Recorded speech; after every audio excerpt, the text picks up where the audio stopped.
नमस्कार मित्रों, MW news मुखर वक्ता में आपका स्वागत है। मैं इंदर कुक्कड़ और आज मैं अपनी टीम के साथ में पहुंचा हूं बीकानेर जिले की लूणकरणसर तहसील कह लो, पंचायत समिति कह लो, यहाँ की आदर्श ग्राम पंचायत सुई। यहाँ पर एक बहुत ही शानदार गढ़ बना हुआ है और बहुत लंबा चौड़ा इतिहास है इसका।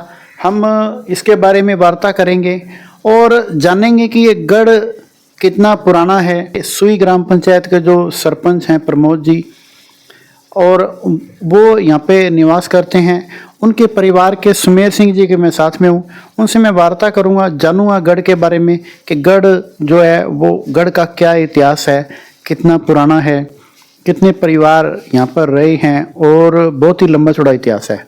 तो सबसे पहले सुमेर सिंह जी, आपका स्वागत है जी। हाँ, नमस्कार साहब। तो सुमेर सिंह जी, सबसे पहले मैं चाहूँगा कि आप अपने बारे में थोड़ा परिचय दीजिए और बताइए आप भी यहाँ कब से आप रह रहे हैं, कितना समय हो गया। मेरा नाम सुमेर सिंह है। मैं यहाँ 19 साल हो गए मेरे को जन्म लिए हुए।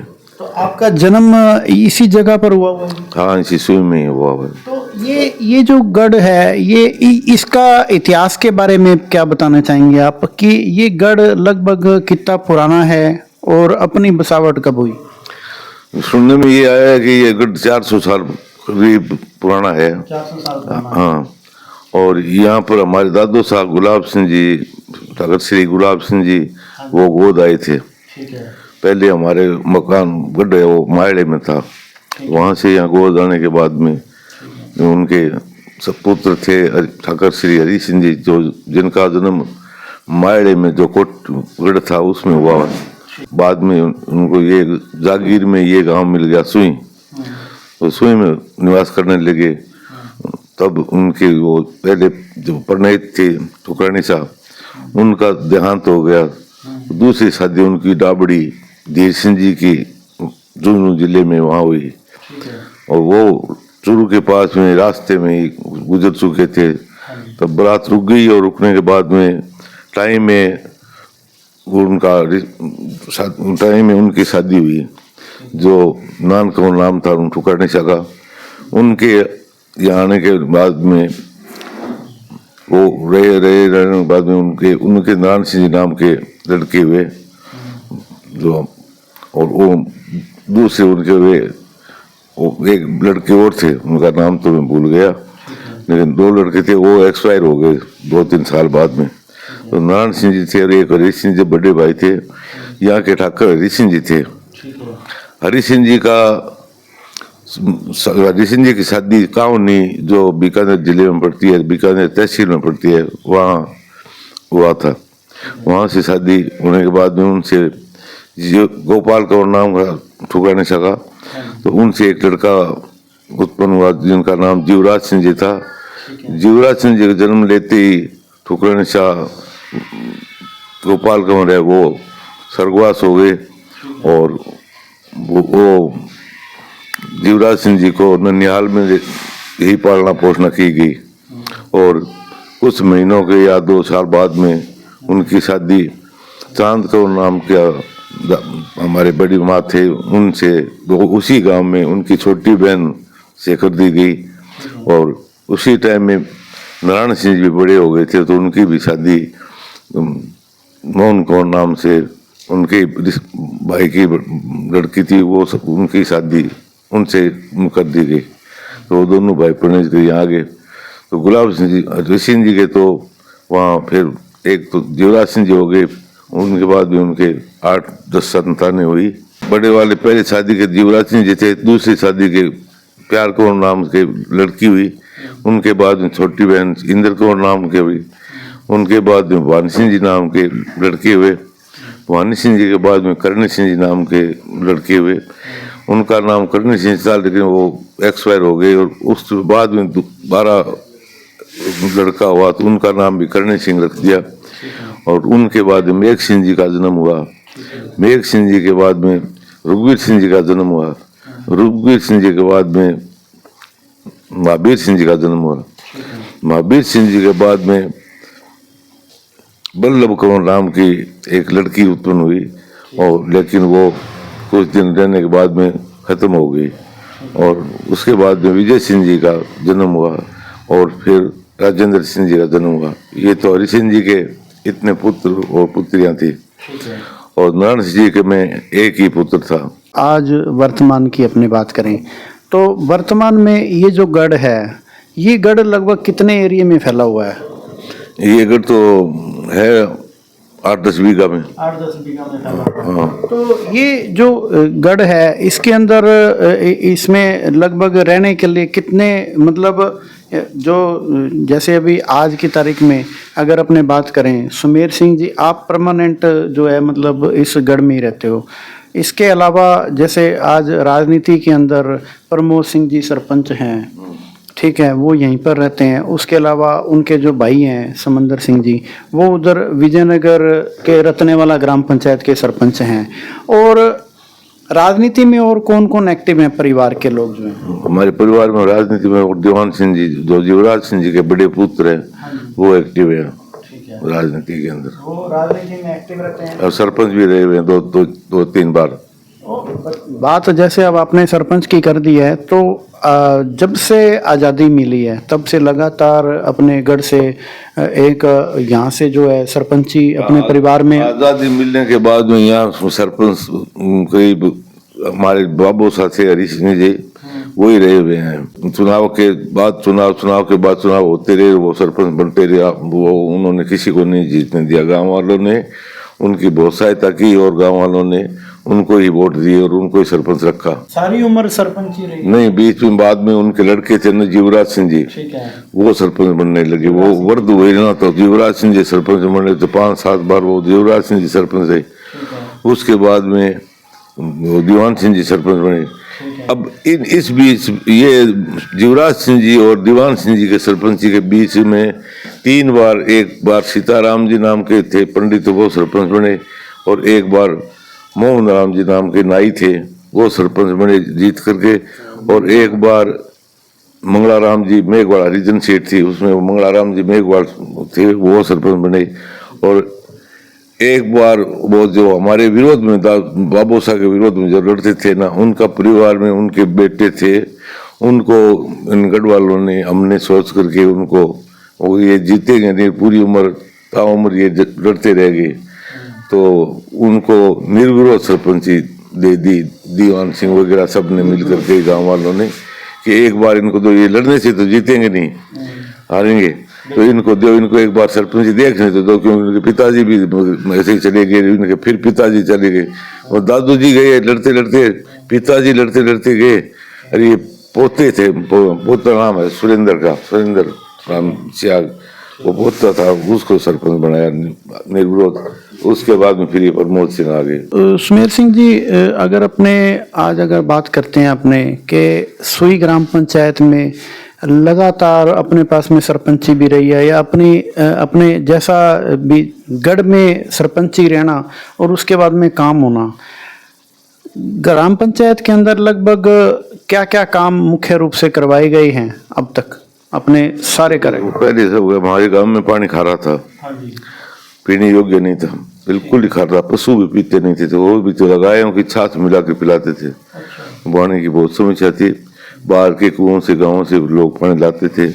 तो सरपंच साहब श्री हरि सिंह जी ने क्या सरकार से 2 डिग्गियाँ बनवाई पानी के लिए गांव के पास में।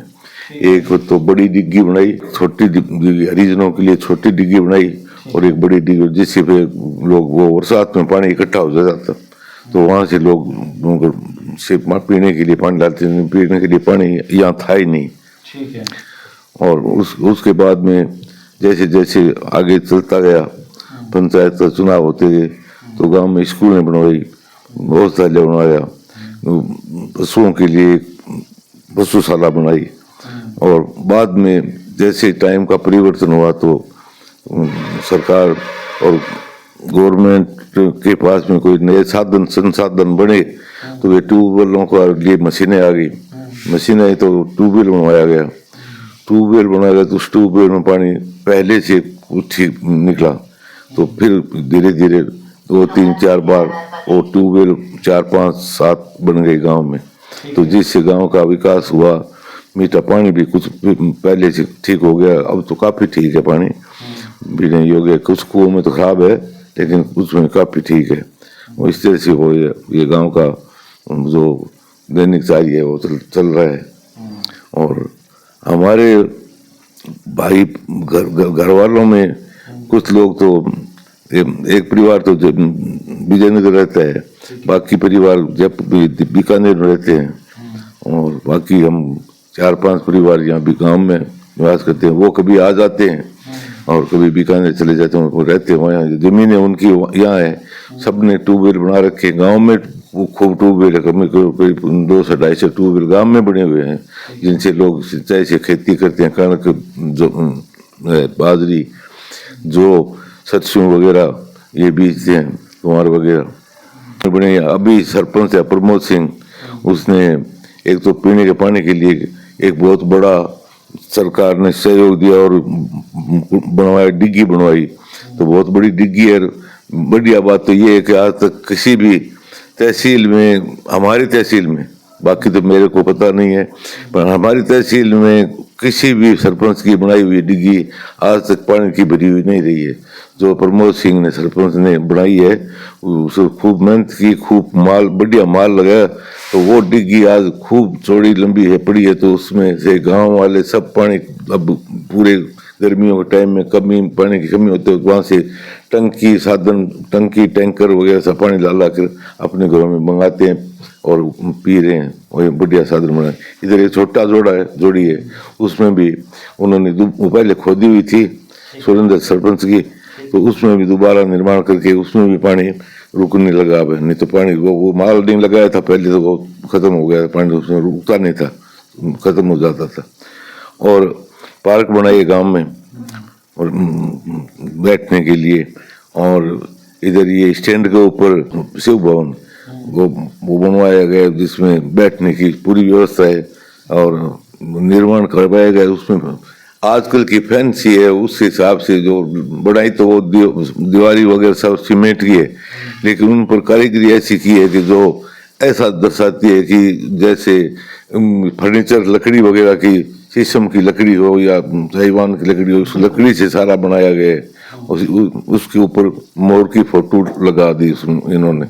और शिव जी की मूर्ति बहुत ही बढ़िया, सुंदर, बड़े रूप में, जो देखते हैं टीवी में और में बाहर वो दूसरी जगह बड़े बड़े शहरों में जो शिव जी की मूर्ति है, उसके करीबन वो मूर्ति है, जिस पर फुहारे वगैरह सब चलते हैं। ऊपर फुहारा चलता है, नीचे फुहारा चलता है। और वो हमारे केशव जी थान है, वहाँ पर भी बैठने के लिए पूरी व्यवस्था नहीं थी, कोई तो वहाँ ऊपर छत लगवा दिया, काफ़ी दूर अंदर छत लगवा दे तो वो बैठने के लिए उनके लिए भी जगह होगी। और भी काफ़ी छोटे मोटे गांव में वो हर एक जाति के गांव के जाति वालों के लिए रेस्ट हाउस मान लो या धर्मशाला के रूप में मान लो, कमरे हर जाति के, हरिजनों के, जमींदारों के, मेघवाड़ों के, नायकों के और सेंसियों के, और इधर जमींदारों के, इन सभी के घर बासों में एक एक वो बना दिया। यहाँ पुरानी सेंसियों में छतरी थी जो कोई करीबन 400-500 वर्ष पहले की, वो जर्जर हो गई थी, तो वो भी सरपंच ने क्या है कि उसके निर्माण करवा दिया। नए से चूने में बनी हुई थी, सीमेंट को पकड़ती नहीं थी, तो उन्होंने चूने से ही उसका सारा कार्यक्रम चूने से करवा दिया। गांव में बहुत बढ़िया उनकी जय जयकार हुई कि बहुत अच्छा कराया है। बात करें सुमेर जी, आपने गढ़ के बारे में भी बताया, आपने ग्राम पंचायत के द्वारा, सरपंच के द्वारा जो काम करवाए गए उसके बारे में भी बताया। अब जैसे आप गांव में, आप परमानेंट गांव में रहते हो, अभी और क्या काम करवाने की इच्छा, मतलब आपको लगता है भी कोई काम करवाने की जरूरत है कि ये काम होने चाहिए, ऐसे कोई काम आपके दिमाग में जो खटक रहे हो, आपने उनको कहा भी हो, ऐसे कोई काम? बैंक अभी वो बीच में रहेगी, प्रमोद सिंह ने बैंक भी बनवा दिया यहाँ, जो ग्रामीण बैंक से, जो सरकार से अनुबंधित है। और इधर हॉस्पिटल भी है हमारे गाँव में, दीवान सिंह के टाइम में हॉस्पिटल भी बनी थी, और स्कूल का भी हायर सेकेंडरी तक स्कूल है, अच्छा विकास है गांव में। गोवंश की बात करेंगे, मतलब जैसे जो बेसहारा गोवंश, बेसारा गोवंश होना गांव के अंदर गौशाला की कमी झलकती है। अपने गांव के अंदर गौशाला की क्या कंडीशन है? अपने बनी हुई है या नहीं बनी हुई है, उसकी क्या कंडीशन है? हमारे गांव में पशुओं की संख्या तो काफी है, क्योंकि हम तो जमींदार आदमी हैं, तो सारे के गाय भैंस तो है ही। तो ये आवारा पशु क्या, जो थके हारे पशु हैं, जिनके वारिस नहीं है या जो बीमार है या कमजोर पशु, तो उनके लिए तो सरकार की तरफ से हमें कोई सहायता नहीं है। लेकिन गांव वाले चंदा करके और पैसे इकट्ठे करते हैं, सरपंच भी उनमें साथ रहता है, गांव के लोग सहयोग मुख्य लोग है, वो एक मीटिंग करके और एक गौशाला बना रखी है, जो गांव खुद ही उसको चलाता है। उसमें जो 50,000 लगते हैं तो गांव के लगते हैं, लाख रुपये लगते हैं तो गांव पे लगते हैं। चारा पानी की वो भी व्यवस्था करते हैं। गौचर हमारे यहाँ है 2000 बीघा करीबन, उसको भी हम अलग से रखते हैं उन गायों के लिए, उन गायों को वहाँ चरवाते हैं। और वो गौचर में चरना चारा खत्म हो जाता है तो पराली वगैरह वो मंगवाते हैं, वो नीर कर चलते हैं। लेकिन व्यवस्था सारी गांव की है, हमें सरकार से कोई सहायता नहीं मिल रही है। आजकल तो गौशालाओं को चलाने के लिए अनुदान भी सरकारों की तरफ से दिया जा रहा है, और कहीं ना कहीं रजिस्ट्रेशन नहीं हुआ, क्या कारण है?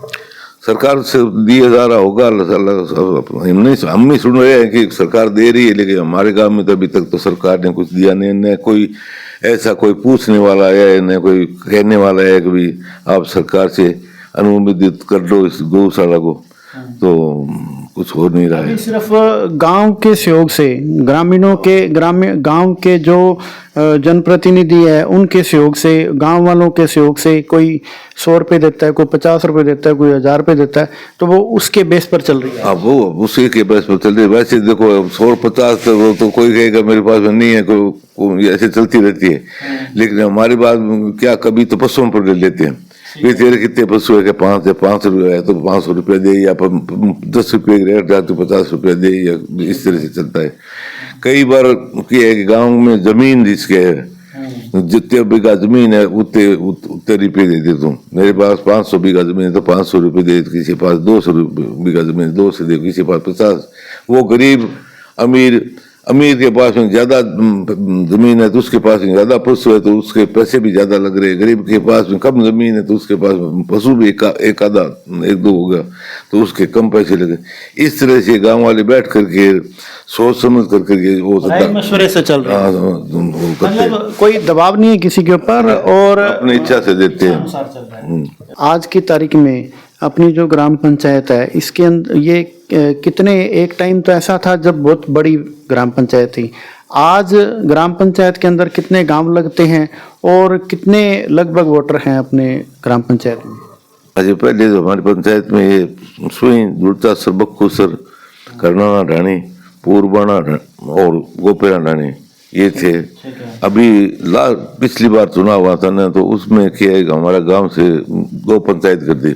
एक बक्खूसर की पंचायत ग्राम पंचायत अलग कर दी, तो बक्खूसर में तो अलग गांव गए और हमारी सुई के अंदर रह गई सुई और ढाणी गोपेरा, ये 2 रह गए। बाकी 3 गांव 4 गांव निकल गए इसमें से। तो बड़ा गांव है तो हमको 5-6 हजार वोटर हैं इसमें। इस बीच में सब एक वो सरपंच प्रमोद सिंह ने और ऊपर वाली टंकी भी गांव में पानी के लिए, मीठे पानी के लिए बनवाई थी कि शेरपुरा से मीठे पानी की वहाँ से जुड़वाएंगे को सरकार से अनुरोध करके, उनसे मंत्रियों से कह करके। तो वो अभी तक पूरा काम हुआ नहीं, मंत्री तो अभी तक कुछ उनमें जोड़े नहीं। तो जब महाजन से शेरपुरा हमारे पास में गांव के 3 कोस दूर में जो गांव है उसमें तो मीठा पानी आ रहा है, सरकार ने उसमें पाइप लगा रखी है। और पीढ़ियों से ये गांव खारे पानी में रहा हुआ है, वहाँ तो पहले भी मीठा था। हमारा गांव पीढ़ियों से ही दर खारा ही रहा, आज भी वो खारा है। कुछ पानी तो इतना खारा है, कुछ कुओं में कभी कभी वो खारिया चलता है तो वो मुंह में नहीं लिया जाता है, वो भी कभी कभी हमारे गाँव में घरों में आता है पानी। तो वो तो सरकार को देखना चाहिए कि इतना खारा पानी क्यों, आज तो गवर्नमेंट के पास में पैसे बहुत है, साधन भी बहुत है। शेरपुरा है वहाँ तो पानी दिया हुआ है, ये छिल्ला है, छिल्ला तक पानी दिया रहे, छिल्ला यहाँ से 6 किलोमीटर रह रही है। 6 किलोमीटर दूर तो पानी है मीठा, नहर से महाजन से पानी आ रहा है और आगे हम बैठे हैं। इसमें ये राजनीतिक पॉइंट चलता है, जिसकी ज्यादा सत्ता हाथ में होती है वो आप अपने वहाँ ले जाता है, जिसके कमजोर ऊपर आदमी कमजोर होते हैं तो वो बैठे रहते हैं वहाँ। मतलब सबसे बड़ी समस्या आज भी पानी को लेकर, पेयजल को लेकर सबसे बड़ी समस्या है। पानी जो है वो खारा है, वो मीठा होना चाहिए और छोटे बजट में ही काम होने वाला है, ये काम होना बहुत अनिवार्य है। अब सुमेर सिंह जी, जितने भी दर्शक आपको देख रहे हैं, आपके मिलने वाले शुभचिंतक, चाहे वो सुई गांव के हैं या बाहर गांव के हैं, उनको आप क्या संदेश देना चाहेंगे, अपील क्या करना चाहेंगे? अभी तो चल रहा है काम, देख सरकार से अनुरोध ऐसे कर रहे हैं हम तो गाँववासी सारे ही कि हमारे गांव में एक तो जो ये है गौशाला, जो गायों को व्यवस्था करते हैं, तो गरीब गांव है, गांव में आए साल चंदा करना तो 1-1 लाख रुपया 80,000 रुपया चंदा करना गांव के लिए भारी पड़ता है। तो सरकार सभी जगह ये साधन दे रखा है, गौशाला बना रखी है, उनको वो चंदा दे रहे हैं, तो हमें भी देना चाहिए। ये हमारे साथ में अन्याय सही हो रहा है, वैसे तो गवर्नमेंट अन्याय कर रही है और तो सरकार में जो अधिकारी है रहते हैं, वो मंत्रीगण है, वो सारी इस तरफ भी ध्यान उनको देना चाहिए। बाकी अभी वो हमारे मंत्री जी हैं सुमित जी गोदारा, तो सड़कें हमारे यहाँ सड़कों का साधन कम था, तो ये सुमित जी गोदारा मंत्री बनने के बाद में इन्होंने हमारे गांव में काफी काम करवाया है। इन्होंने सरपंच द्वारा ये गांव में कमरा वगैरह हर जाति वाइज ठहरने के लिए और रूम वगैरह धर्मशाला के रूप में वो ठहरने के लिए बनाए हैं और उन्होंने ये सड़कों का निर्माण कराया। देखो डाले से सुई का जोड़ा है, इधर गनियासर से सुई को जोड़ा है, पहले सब ये हमारे से दूर थी सड़क, सुई इधर से जुड़ी हुई नहीं थी। इधर वो मंत्री जी है जो मेघवाल साहब हैं, अर्जुन राम जी, उन्होंने महाजन से सुई तक बहुत बढ़िया पक्की रोड कटा करके दोनों तरफ से पूरी साइड भरवा करके और बहुत ही टॉप की सड़क बनाई है, जैसे नेशनल हाईवे है उसी के रूप के अनुसार वो सड़क बनवाई है। हम तो उनका धन्यवाद करते हैं, मंत्री जी को और उन मंत्री जी को, दोनों को ऐसे काम कर। उम्मीद है कि वो आगे भी काम करवाते रहेंगे, करवाएंगे। जो पूर्ति है जो पानी की मैं कह रहा हूँ, पानी के लिए तो पानी के लिए भी हमारे सुमित जी गोदारा वो भी कोशिश कर रहे हैं, नहीं कर रहे तो कोशिश करेंगे मीठा पानी सुई में जरूर दिलवाना चाहिए, देना चाहिए। ये व्यवस्था तो मंत्री जी को भी करनी चाहिए और उनको भी मेघवाल साहब को भी करना चाहिए। अभी हमारे वो चल रही है पंचायत का कार्य और वगैरह चल रहे हैं। सरपंच हमारे घर से ही, गढ़ से ही हमारे छोटे भाई का लड़का है, तो वो देखभाल कर रहा है, अच्छी व्यवस्था कर रखी है। आगे भी अच्छी व्यवस्था करेंगे। गांव की तरफ से अच्छी, गांव की तरफ पूरी मेहनत से लगन से काम कर रहे हैं और गांव में भी सब विचारों पर शांति का ही माहौल रहता है। सब विकास का कार्यक्रम हो रहा है और अच्छी पैट से बता रखे, उसको लोग मानते भी हैं और अच्छा स्वागत करते हैं लोग। ये हैं सुमेर सिंह जी, सुई ग्राम पंचायत के सरपंच प्रतिनिधि भी हैं और साथ में गढ़ के निवासी भी हैं, जिन्होंने गढ़ के बारे में भी बताया, पंचायत के बारे में भी बताया और जिनका ये कहना है कि ग्राम पंचायत में विकास करवाने में किसी तरह से कोई कमी रखी नहीं जा रही है और जो भी कमियां उनको दूर करवाने के लिए, चाहे वो मंत्री जी सुमित गोदारा जी हों, चाहे मंत्री जी अर्जुन राम मेघवाल हो, सभी से गुहार लगातार लगाते जा रहे हैं और आगे भी लगाते रहेंगे। और सबसे बड़ी समस्या जो पानी को लेके, पेयजल को लेके जो समस्या है, उसका भी निस्तारण बहुत जल्द करवाया जाएगा। और दूसरा, सबको शांति से और संयम से रहने के लिए निवेदन इन्होंने किया है और काम पहले भी होते रहे हैं और आगे भी होते रहेंगे। सब आपस में मिलजुल कर रहे हैं, शांति से रहें। ठीक है जी। MW न्यूज़ मुखर वक्ता में समय देने के लिए धन्यवाद, बहुत बहुत धन्यवाद।